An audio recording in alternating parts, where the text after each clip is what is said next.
Gujarat number 1 engineering university Sankalchand Patel university. నమస్తే, welcome to I dream social spotlight with Kavitha. Kerala nurse Nimisha ప్రియాకి Yemen లో ఉరిశిక్ష విషయం అనేది సంచలనమైనటువంటి వార్తగా మారింది. ఇప్పటికైతే వాయిదా వేస్తున్నట్టుగా యమన్ ప్రభుత్వం అనౌన్స్ చేసింది. యాక్చువల్ గా విదేశాలకు వెళ్ళినప్పుడు మనం ఎలా వ్యవహరించాల్సినటువంటి అవసరం ఉంటుంది, అందులోనూ పర్టికులర్ గా ముస్లిం కంట్రీస్ లో, మిడిల్ ఈస్ట్ లో మనం ఎంత జాగ్రత్తగా ఉండాలి. మనతో పాటుగా ఉన్నారు సిబిఐ మాజీ జేడీ లక్ష్మీనారాయణ గారు. సార్ నమస్కారం. సార్ నమస్తే కవిత గారు. సార్, నిమిష ప్రియ కేసు అనేది 2017లో జరిగింది. అప్పటి నుంచి ప్రొలాంగ్ అవుతూ వచ్చింది. లాస్ట్ మినిట్ లో ఏం జరుగుతుంది, ఏదైనా మిరాకిల్ అవుతుందా అనుకున్నప్పుడు మనం కోర్టు దాకా వెళ్ళాము, ప్రభుత్వాలు ఇన్వాల్వ్ అయ్యా, అక్కడ ఉన్నటువంటి మత పెద్దలు ఇన్వాల్వ్ అయ్యారు. అయితే ఇప్పుడు తాత్కాలికంగా వాయిదా పడింది. యాక్చువల్ గా ఏం జరుగుతోంది సార్ ఇలాంటి కేసుల్లో? యాక్చువల్ గా మీరు ఒకసారి నిమిష ప్రియ కేసు ఒకసారి చూస్తే, అమ్మాయి యాక్చువల్ గా మన కేరళ రాష్ట్రానికి చెందిన అమ్మాయి. పాలక్కాడ్ అనే జిల్లాలో అమ్మాయి నర్సింగ్ కోర్స్ చేసింది. She's a trained nurse. ఆ తర్వాత ఏంటంటే యమన్ లో ఆమె పని చేయడానికని 2008లో వెళ్ళింది. అక్కడికి వెళ్ళి ఆ పనులు అవి చేసుకోవడానికి వెళ్ళిన తర్వాత తనంటూ ఒక ప్రైవేట్ క్లినిక్ ఒకటి స్టార్ట్ చేయాలని అమ్మాయి అనుకుంది, సనాన్ అనే ప్లేస్ లో. కానీ అక్కడ రూల్స్ ఎలాగంటే, అక్కడ మనం బయట నుంచి వెళ్ళిన వాళ్ళు ఈ విధంగా చేయలేరు. కాబట్టి అక్కడ లోకల్ వ్యక్తి ఎవరైనా కావాలి అని చెప్పేసి ఒక యమన్ నేషనల్ ఎవరైతే ఉన్నాడో తలాల్ అబ్దో మహదీ అనే వ్యక్తిని ఆమె బిజినెస్ పార్ట్నర్ గా చేసుకొని ఆ బిజినెస్ లో ఎంటర్ అయ్యి అతను అప్లై చేశాడు దీనికి, ఈ ప్రైవేట్ క్లినిక్. కాబట్టి 2015లో ఈ క్లినిక్ ఓపెన్ చేశారు వాళ్ళిద్దరూ కలిసి. ఆ తర్వాత ఏంటంటే వీళ్ళిద్దరి మధ్య గొడవలు రావడం మొదలయ్యి, తర్వాత ఇతను అబ్యూస్ చేయడం మొదలుపెట్టాడు ఆ అమ్మాయిని. ఆ తర్వాత వచ్చేసి అమ్మాయి పాస్పోర్ట్ ను లాగేసుకున్నాడు. తర్వాత ఒక మ్యారేజ్ సర్టిఫికేట్, ఒక ఫోర్జ్డ్ మ్యారేజ్ సర్టిఫికేట్ కూడా తయారు చేసి, ఆ తర్వాత ఎప్పుడు కాన్స్టెంట్ గా ఫిజికల్ ఈ అసాల్ట్స్ అన్నిటి కూడా చేస్తూ ఉండేవాడు అని చెప్పేసి ఆ అమ్మాయి కంప్లైంట్ చేసింది. దాంతో ఏమైందంటే 2017లో ఆ అమ్మాయి ఇక భరించలేక ఫైనల్ గా ఇతన్ని ఎలాగైనా నాకు పాస్పోర్ట్ తెచ్చుకోవాలి, తర్వాత ఇతని కంట్రోల్ నుంచి నేను వెళ్ళిపోవాలి అని అక్కడ ఎవరో ఇంకొక నర్సు సలహాతో సెడిటివ్స్, మత్తు మందు అన్నది స్లోగా డోసెస్ లో ఈ మహదీ అన్న ఆయనకి ఇవ్వడం మొదలుపెట్టింది. ఇవి ఇలా పెరుగుంటూ పోతూ ఓవర్ డోస్ తో అతను చనిపోయాడు. సో ఆ విధంగా ఈ విధమైన ఇది జరిగింది అక్కడ. ఆ తర్వాత ఆమె ఇతని బాడీని అంతా కూడా చిన్న చిన్న ముక్కలుగా చేసేసి వాటిని ఒక వాటర్ ట్యాంక్ లో పడేయడం. తర్వాత ఈ ఇద్దరిని కూడా అరెస్ట్ చేయడం జరిగింది అక్కడ ఏమన్నా పోలీసులు. వీళ్ళిద్దరిని కూడా అరెస్ట్ చేయండి అంటే ఎవరైతే సలహా ఇచ్చారో, ఆ తర్వాత వచ్చేసి ఈమెని నిమిషాన్ని కూడా. ఆ తర్వాత ఏంటంటే కోర్టులో ఈ ప్రొసీడింగ్ జరిగాయి. స్థానికంగా ఉన్న లోకల్ కోర్టులో ప్రొసీడింగ్స్ అయిన తర్వాత ఆమెను 3 సార్లు డెత్ సెంటెన్స్ ప్రకటించారు. అంటే ఒక్కొక్క దానికి, అంటే ఆ వ్యక్తికి ఓవర్ డోస్ కెమికల్స్ ఇవ్వడము, తర్వాత బాడీని పార్ట్స్ గైడ్ చేయడము, తర్వాత డంప్ చేయడము, తర్వాత ఎవిడెన్స్ ను ఇది చేయడము, ఇలాగా అని చెప్పేసి 3 counts అంటారు మామూలుగా. సో 3 counts లో ఆవిడకి డెత్ సెంటెన్స్ ఇచ్చారు. ఆ తర్వాత అపీల్ కు వేస్తే అపీల్ కోర్టులో అందులో 1 తగ్గించింది. అంటే 2 అన్నది దేశం యొక్క సుప్రీం కోర్టు కూడా ఈ అమ్మాయికి 2 సార్లు మరణ శిక్ష అన్నది కన్ఫర్మ్ చేసి. ఆ తర్వాత ఏమవుతుందంటే ఇది 2020 సంవత్సరంలో జరిగింది. ఆ తర్వాత 2023వ సంవత్సరంలో యెమెన్ దేశం యొక్క ప్రెసిడెంట్ ఎవరైతే ఉన్నారో రషాద్ అలీమి అనే ఆయన దీన్ని అప్రూవ్ చేశాడు. అంటే ఈమెను ఈ విధంగా మరణ శిక్ష విధించాలి అన్నది. తరువాత 2025వ సంవత్సరం అంటే ఈ సంవత్సరం జనవరిలో ఆ Houthi controlled supreme political council ఉంటుంది, అది కూడా పర్మిషన్ ఇవ్వాలి దీనికి. ఎందుకంటే యమన్ తీసుకుంటే అది హౌతీ కంట్రోల్లో ఉంది.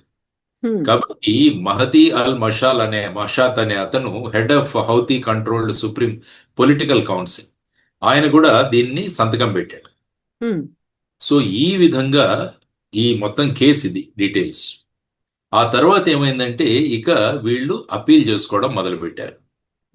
మొదటిగా ఏమైందంటే డిసెంబర్ 24న ఈ అమ్మాయి నిమిష ప్రియ అమ్మగారు ఎవరైతే ఉన్నారో ప్రేమ కుమారి అని, ఆవిడ కూడా ఒక డొమెస్టిక్ వర్కరే. ఆవిడ ఏంటంటే ఢిల్లీ హైకోర్టుకు వెళ్ళింది. ఎందుకంటే యమన్ కు ట్రావెల్ చేయడానికి అప్పుడు ట్రావెల్ బ్యాన్ ఉండింది మన దగ్గర. కాబట్టి ఈమె ఢిల్లీ హైకోర్టు నుంచి ట్రావెల్ చేయవచ్చు అని చెప్పి ఆమె ఏప్రిల్ 2025లో వాళ్ళ అమ్మ అక్కడ చేరుకుంది. చేరుకొని అక్కడ ఈ మహతి అతను ఎవరైతే ఉన్నాడో చనిపోయిన వ్యక్తి వాళ్ళ ఫ్యామిలీని ఎలాగైనా మీరు దీని నుంచి ఆ అమ్మాయిని కాపాడండి, ఆమెకు క్షమాభిక్ష పెట్టండి అని ఈవిడ తర్వాత ఏమైంది, సుప్రీంకోర్టులో కూడా ఒక కేసు వేయడం జరిగింది. మీరు మొన్న 14 జూలై చూస్తే సుప్రీంకోర్టు మన గవర్నమెంట్ సుప్రీంకోర్టు ఏం చెప్పిందంటే ఆల్మోస్ట్ ఇక డిప్లొమాటిక్ ఇంటర్వెన్షన్ అన్నది ఆల్మోస్ట్ ముగిసిపోయింది మాకు. ఎందుకంటే హౌతీ రిజీమ్ అక్కడ ఏదైతే ఉందో అది ఫార్మల్ గా రికగ్నైజ్ చేయలేదు ఇండియా. కాబట్టి ఇక డిప్లొమాటిక్ ఇంటర్వెన్షన్స్ అంత ఇదిగా ఉండవు అన్న తర్వాత యాక్చువల్ గా ఒక సున్నీ స్కాలర్ ఉన్నాడు, ఆయన కాంతాపురం ఏపీ అబూబకర్. ఆయన ముందుకొచ్చాడు, వచ్చి యమన్ లో ఉన్న అథారిటీస్ తో ఆయన మాట్లాడి దీన్ని పోస్ట్పోన్ చేయించాడు. ఆ తర్వాత 16 జూలై ఆ రోజు ఈ పోస్ట్పోన్మెంట్ అనేది కన్ఫర్మ్ అయింది. మనకంటే ఈ రోజు పోస్ట్పోన్ కన్ఫర్మ్ చేసి కొంత ఎక్కువ సమయం ఇంకొన్ని రోజుల తర్వాత దీని మీద నిర్ణయం తీసుకుంటాము అన్నది వాళ్ళు చెప్పింది. అంటే దేనికి పోస్ట్పోన్మెంట్ చేశారంటే అక్కడ ఒక పదం ఉంది, దాని పదాన్ని ఏమంటారంటే దియా అంట. అంటే అక్కడ 2 రకాలుగా ఉన్నాయి. మీరు యాక్చువల్ గా అక్కడ ఉన్న చట్టాన్ని ఒకసారి చూస్తే దాన్ని షరియా లా అంటారు. షరియా లా అంటే ఏంటంటే షరియాకు మీరు లిటరల్ మీనింగ్ తీసుకుంటే correct path or the way, అంటే మార్గం ఏంటి, సరైన మార్గం ఏంటి అన్నది షరియా యొక్క ట్రాన్స్లేషన్. యాక్చువల్ గా ఇది ఖురాన్ నుంచి తరువాత హదీత్ నుంచి, ఈ రెండిటి నుంచి ఈ షరియా అన్నది ఏర్పడింది అనమాట. అంటే ఖురాన్ తర్వాత హదీత్ అంటే ప్రాఫెట్ మహమ్మద్ ఏదైతే చెప్పారో తర్వాత వారి యాక్షన్స్ ఏవైతే ఉన్నాయో వీటన్నిటిని హదీత్ అంటాం. ఖురాన్ అన్నది డైరెక్ట్ గా అల్లా నుంచి వచ్చిన పలుకులు అన్నది ఖురాన్ నమ్మతం.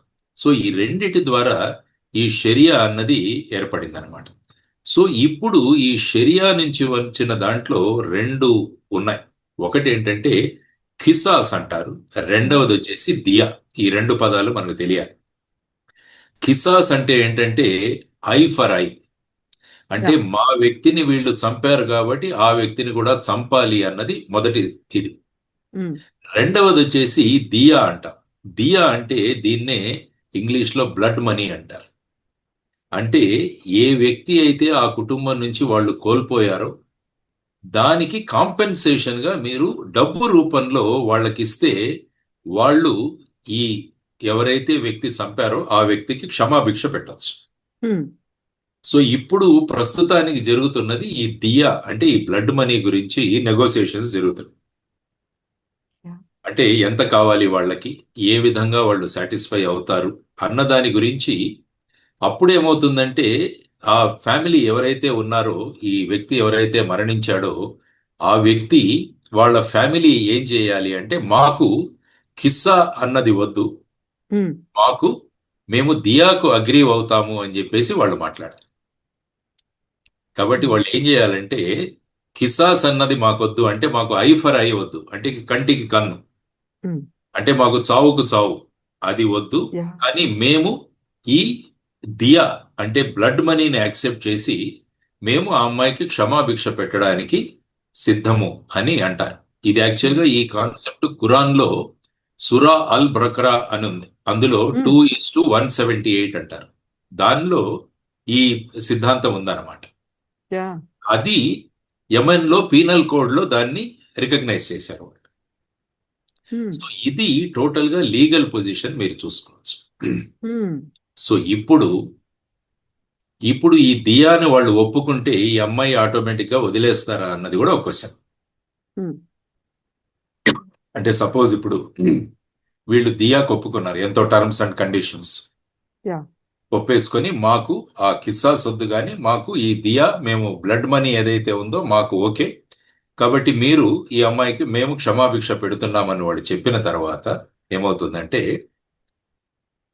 ఆ డెత్ సెంటెన్స్ అన్నది ఆగిపోతుంది, మరణ శిక్ష అన్నది ఆగిపోతుంది. కానీ ఆ అమ్మాయి ఇమీడియట్ గా రిలీజ్ అవుతుందా లేదా అన్నదాని గ్యారంటీ లేదు. అప్పుడు కోర్టులు ఏంటంటే దీన్ని తీసుకుని, ఎందుకంటే ఆ వ్యక్తి అయితే చనిపోయాడు, ఆ అమ్మాయి చేతిలో ఒక నేరం అయితే చేయబడింది, ఆ నేరం వల్ల ఒక వ్యక్తి చనిపోయాడు, ఆ వ్యక్తి యొక్క కుటుంబం ఈ అమ్మాయి దగ్గర నుంచి కాంపెన్సేషన్ తీసుకొని ఈ అమ్మాయికి డెత్ సెంటెన్స్ వద్దు, ఐ ఫర్ ఐ వద్దు, అన్నది ఉమ్, వాళ్ళు చెప్పిన తర్వాత అప్పుడు ఈ కోర్ట్స్ ఏం చేస్తాయంటే దీని గురించి మళ్ళా ఒకసారి చర్చించి మరి ఆ అమ్మాయిని జైల్లో పెట్టాలా లేకుంటే రిలీజ్ చేయాలా అన్నది వాళ్ళు నిర్ణయిస్తారు. ఉమ్, కాబట్టి ఇది మళ్ళా కోర్ట్స్ మీద ఆధారపడి ఉంటుంది. అంటే మరణ శిక్ష అన్నది వాళ్ళు ఆపగలరు ఆ ఆ, కుటుంబం, కానీ ఆ అమ్మాయికి జైలు శిక్ష అన్నది ఆపే అధికారం వాళ్లకు లేదు. ఉమ్, ఉమ్, ఆ జైలు శిక్ష అన్నది నిర్ణయించేది అక్కడున్న స్థానిక కోర్టు. ఇప్పుడు యాక్చువల్గా మీరు ఒకసారి సౌదీ అరేబియాలో ఒక కేసు జరిగింది ఇంతకుముందు. అతని సార్. పేరు అబ్దుల్ రహీం అని, అతను కూడా కేరళ అతనే. ఉమ్, అతను కూడా ఈ విధంగా మరణశిక్ష విధించబడింది.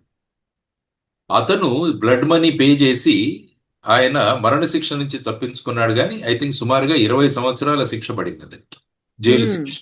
యావజ్జీవ కారాగారం. అలాగా ఇప్పుడంటే ఉమ్, ప్రస్తుతం ఇంతకుముందు ఎలా ఉండేదంటే యావజ్జీవ కారాగారం అంటే 14 సంవత్సరాలు ఉండేది. ఇప్పుడు కొత్తగా యావజ్జీవం అంటే వాళ్ళు జీవితం బతికినంత వరకు జైల్లోనే ఉండాలి, అది యావజ్జీవం ఇప్పుడున్న ఇది ప్రస్తుతం. ఉమ్, ఉమ్, కాబట్టి ఇప్పుడు కోర్టు సెంటెన్సులు కూడా చెప్పండి, ఈ sentence to life imprisonment till he lives అంటారు. ఆ విధంగా ఈ మధ్య సెంటెన్స్ ప్రకటించబడుతుంది. యా, కాబట్టి ఇప్పుడు ఈ అమౌంట్ ఎంత అన్న దాని గురించి కూడా చర్చలు జరుగుతాయి వాళ్ళ మధ్య. అంటే ఇది కోర్టు మ్యాండేటెడ్ కాదు, ఇది బయట జనరల్ జరగాల్సింది ఇది. బయట జరగాల్సిందే, అవుట్ ఆఫ్ ది కోర్ట్ ఇది జరిగేది. అంటే ఆ వ్యక్తి యొక్క సోషల్ స్టేటస్ ఏంటి, ఆ వ్యక్తి జీవించి ఉంటే ఎంత అమౌంట్ సంపాదించేవాడు, అంటే అతని ఆదాయం ఎంత ఉండేది, తర్వాత ఆ దేశంలో ఉన్న కస్టమరీ నామ్స్ ఏవైతే ఉంటాయో, పద్ధతులు ఏవైతే ఉంటాయో ఈ విధంగా నిర్ణయిస్తారన్నమాట. ఉమ్, నిమిషా వాళ్ళు యాక్చువల్గా ఏంటంటే ఒక $1 మిలియన్ వాళ్ళు ఇవ్వడానికి సిద్ధమవుతున్నారని చెప్పేసి క్రౌడ్ ఫండింగ్ ద్వారా అని ఒక మనం వార్తలు వింటున్నాం. ఉమ్, ఒక $1 మిలియన్. సో ఆ విధంగా ఇవ్వడానికి క్రౌడ్ ఫండింగ్ ద్వారా ఈ ఫ్యామిలీకి నిమిషా యొక్క కుటుంబం సిద్ధమవుతుందని చెప్పేసి వాళ్ళు అన్నారు. బట్ వాళ్ళు ఇప్పటికైతే యాక్సెప్ట్ చేయలేదు, కానీ వాళ్ళ మధ్య చర్చలు జరుగుతుండడం, తర్వాత ఈ అబూబకర్ అన్న ఆయన ముందుకు రావడం, ఆయన యొక్క మధ్యస్థిత్వం వల్ల ఇది పోస్ట్పోన్ అయింది ప్రస్తుతానికి. సపోజ్ ఈ చర్చల తరువాత వాళ్ళు మాకు దియా యాక్సెప్టబుల్ కాదు అంటే మళ్ళా ఖిసాస్ అమల్లోకి వస్తుంది, అంటే ఐ ఫర్ ఐ, ఉమ్, అంటే ఉమ్. అమ్మాయికి మళ్ళా మరణ శిక్ష. కాబట్టి ఇప్పుడు రాబోయే కాలంలో ఈ రెండు కుటుంబాల మధ్య ఎలాంటి చర్చలు జరుగుతాయి, ఆ తరువాత వాళ్ళు ఏ విధమైన నిర్ణయాలు తీసుకుంటారు అన్న దాని గురించి ఆలోచించాల్సిన అంశం. సార్, ఇప్పుడు కిసాస్, దియా అనేవి కేవలం మనం అనుకుంటున్నట్టుగా ఇస్లామిక్ కంట్రీస్ లోనే ఉన్నాయా, మిడిల్ ఈస్ట్ లోనే ఉన్నాయా, మిగతా దేశాల్లో కూడా ఇలాంటి క్షమాభిక్ష అవుట్ సైడ్ కోర్టు చర్చించుకోవచ్చు, కంపెన్సేషన్ ఇవ్వచ్చు అనేది? షరియా ఎక్కడైతే అమలవుతుందో ఆ సుమారుగా 50 దేశాలు ఉన్నాయి. ఇలాగా ఉమ్, 50 దేశాలలో ఈ షరియా అన్నది అమల్లో ఉంటుంది. అంటే షరియా అన్నది నేను ఇంతకుముందు చెప్పినట్టు ఖురాన్ నుంచి మరియు హదీత్ నుంచి తీసుకొని వాళ్ళ పీనల్ కోడ్ నిర్ణయిస్తుంది అనమాట. అంటే దానికి మూలం ఇవి, షరియా మూలం. ఆ మూలం నుంచి వీళ్ళు పీనల్ కోడ్ నిర్ణయిస్తారు. ఆ పీనల్ కోడ్ లో ఈ విషయాలన్నీ కూడా పొందుపరుస్తారు అనమాట. అంటే కిసాస్, దియా ఇవన్నీ కూడా అందులో పొందుపరచడం జరుగుతుంది. ఆ రకంగా ఈ విధమైన కాంపెన్సేషన్స్ జరుగుతుంటాయి అన్నమాట. అది ప్రస్తుతం అక్కడ ఉన్న పరిస్థితి. మరి చూడాలి వాళ్ళు ఏ విధంగా ఈ చర్చలు సఫలీకృతం అవుతాయో, ఆ తర్వాత ఏ విధంగా ఉంటుంది అన్నది కూడా. ఎందుకంటే సేవ్ నిమిషా ప్రియ ఇంటర్నేషనల్ యాక్షన్ కౌన్సిల్ అన్నది కూడా ఒకటి ఏర్పాటైంది. అవును సార్. శామ్యుల్ జిరోమ్ భాస్కర్ అనే ఆయన మెయిన్ నెగోషియేటర్. సో ఆ విధంగా ఈ అమ్మాయిని ఉరిశిక్ష నుంచి తప్పించాలి అన్నది మొత్తం ఇంటర్నేషనల్ లెవెల్లో ఒక యాక్షన్ కౌన్సిల్ కూడా ఏర్పడింది. సో ఆ విధంగా ఏంటంటే మన డిప్లొమాసీలో ప్రాబ్లం ఏంటంటే ఈ యెమెన్ లో హౌతీస్ ఉన్నారు, కానీ అది ఎక్కడ ఇంటర్నేషనల్లీ రికగ్నైజ్డ్ కాదు. కాబట్టి వాళ్ళతో మనం డిప్లొమాటిక్ డిస్కషన్స్ అన్నవి కొద్దిగా ఎక్కడో ఒక చోట ఆటంకం. తర్వాత సుప్రీంకోర్టుకు వెళ్ళినా కూడా సుప్రీంకోర్టు కూడా ఏమనిందంటే ఈ అమ్మాయిని మీరు ఫండ్ రైజింగ్ ద్వారా, తర్వాత ఈ మధ్యస్థులు ఎవరైతే ఉన్నారో వారి చర్చల ద్వారా దీన్ని మీరు పరిష్కరించుకోండి అన్నది మేము పెద్దగా చేయలేమని కూడా సుప్రీంకోర్టు వ్యాఖ్యానించడం జరిగింది. ఎందుకంటే ఏ దేశం మీద కూడా వాళ్ళ చట్టాలను బట్టి అక్కడ పద్ధతులు ఉంటాయి. ఇప్పుడు మన దేశంలో అయితే సుప్రీంకోర్టు డెఫినెట్ గా దానిలో ఇంటర్వ్యూన్ అవ్వచ్చు. ఆ తర్వాత ఫైనల్ గా మనకు ప్రెసిడెంట్, గవర్నరు వీళ్ళకు కూడా క్షమాభిక్ష పెట్టే అధికారం కూడా మన రాజ్యాంగంలో ఉంది. కాబట్టి ఏ దేశాలలో ఏ విధమైన సిస్టమ్స్ ఉంటాయో ఆ సిస్టమ్స్ ని అవలంబించి చేయాల్సిన అవసరం ఉంది. కాబట్టి చూద్దాం రాబోయే కాలంలో ఈ దియా చర్చలు ఏ విధంగా జరుగుతాయి, ఆ తర్వాత వాళ్ళు ఏ విధంగా అంగీకరిస్తారు. అది సపోజ్ అంగీకరించాలని కోరుకుందాం. అంగీకరించిన తర్వాత స్థానిక కోర్టులు ఏ విధంగా ఈ విషయంలో ఈ నిమిషా ప్రియాకు ఏ విధంగా రాబోయే కాలంలో ఎటువంటి శిక్ష ఉండాలి అన్నది కూడా వాళ్ళు నిర్ణయించే ఇది ఉంటుంది. కాబట్టి we have to wait and see what is going to happen. Sir ఇక్కడే ఇంకొక వాదన అనాలిసిస్ కూడా వినిపిస్తోంది. ఇప్పుడు హౌతీల మీద మనం అటాక్ అనేది చేస్తున్నాం, వాళ్ళ స్థావరాల్ని కూడా మట్టు పెడుతున్నాము. అక్కడ ఇజ్రాయెల్ కేమో సపోర్ట్ గా ఉన్నాం కాబట్టి హౌతీల ఫ్యామిలీ మీద ప్రెషర్ తీసుకొస్తారు. ఇప్పుడు మీరు చెప్పినటువంటి దియా కాకుండా చేసే ప్రయత్నాలు అనేవి ఉన్నాయి. ఎవరైతే టువర్డ్స్ ఫ్రెండ్లీగా ఉన్నారో వాళ్ళ వైపు మనం లేము అనే మాట సార్. కానీ జనరల్ గా ఏంటంటే ఇది ఒక మహిళకు పడిన శిక్ష, అదొకటి మనం గమనించాలి. తర్వాత ఆ వ్యక్తి ఈ అమ్మాయిని అన్ని విధాలుగా ఎక్స్ప్లాయిట్ చేసి ఆ అమ్మాయి పాస్పోర్ట్ లాగేసుకొని ఆ అమ్మాయిని ఏకాకిగా చేసిన సందర్భాలు అక్కడ ఉన్నాయి. ఓకే, ఇజ్రాయిల్ హౌతీస్ కు మధ్య కంటిన్యూస్ గా జరుగుతూనే ఉంది అక్కడ యుద్ధం. సో భారతదేశం యొక్క వ్యూ పాయింట్ ని ఈ కేసుతో లింక్ చేసే అవకాశం తక్కువగా ఉంటుంది అనుకుంటాను నేను. అంటే హౌతీస్ ఎందుకంటే అఫ్ కోర్స్ హౌతీస్ వాళ్ళ స్టాండింగ్ కౌన్సిల్ ఆయన ఇచ్చాడు, పర్మిషన్ ఇచ్చాడు దీనికి వెళ్ళడానికి, అది రెగ్యులర్ ప్రొసీజర్. కానీ ఇప్పుడు మనం చూడాల్సింది ఈ ఫ్యామిలీకి మధ్య ఉన్న వాళ్ళ నిర్ణయం. కాబట్టి మీరు అంటున్నారు ఇప్పుడు ఆ ఫ్యామిలీ మీద వీళ్ళు ప్రెషర్ పెట్టి దీనికి కిసాస్కే అగ్రీ చేయండి, దియాకు అగ్రీ చేయకూడదు అన్నది కూడా ఒక వాదన వినిపిస్తుంది. That may be A general గా పబ్లిక్ లో జరుగుతున్న వాదన అవ్వచ్చు. కానీ చూద్దాం, ఎందుకంటే ఈయన సున్నీ లీడర్ ఎవరైతే అబూబకర్ ఉన్నాడో ఆయన is taking the cost in a logical way ఆయన తీసుకున్నాడు. ముస్లియార్ ఏపీ అబూబకర్ ఆయన కాంతాపురం ఆయన లీడ్ తీసుకున్నారు. కాబట్టి మోస్ట్ ప్రాబబ్లీ ఈ స్టేజ్ కు వచ్చిందంటేనే ఒక పాజిటివిటీగా మనం ఆలోచించవచ్చు. ఆ తర్వాత ఏ విధంగా ఆ ఫ్యామిలీని కన్విన్స్ చేస్తారు అన్నది మనం చూడాల్సిన ప్రధాన అంశం. Yes, sir. Thank you so much, sir. Thank you, sir. నమస్తే. Thank you.